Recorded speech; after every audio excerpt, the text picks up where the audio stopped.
Mesona dengar sejarah jamun masa kerajaan Nabi Sulaiman, pasti ditepa saboh pekatan jampok mejangan nibak masanya. Menyehan salah habanyo jikun sinyak lun belen nebuh pimpinan, cocok si agam kerajaan uteun peduk dalam sing wahai Sulaiman. Menan umpama politik tulung kalagi jaman tak epiasan saling puujo ke sidra urang lain disunyung macam cercaan. Nyapat bapaknya metua urang gatat pekatin akhlak budiman membena puek bapak je lamseng menteng berat kurang getah pitan.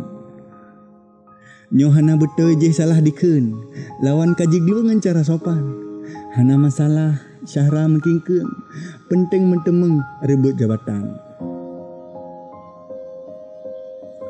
Politik yang leh jino kajareng kaliang mengkaliang nyata tak pandang macam berita haba mencabung hitam dengan pluen mehi kasaban.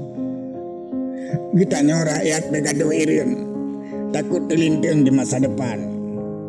Walau ilmu metang berat kurang beta peremun bak pemilihan.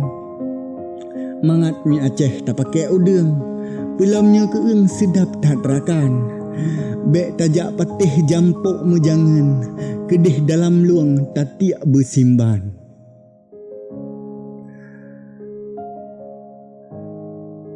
Bek tapatih jampok mejangan kedih dalam luang tatiak bersimban.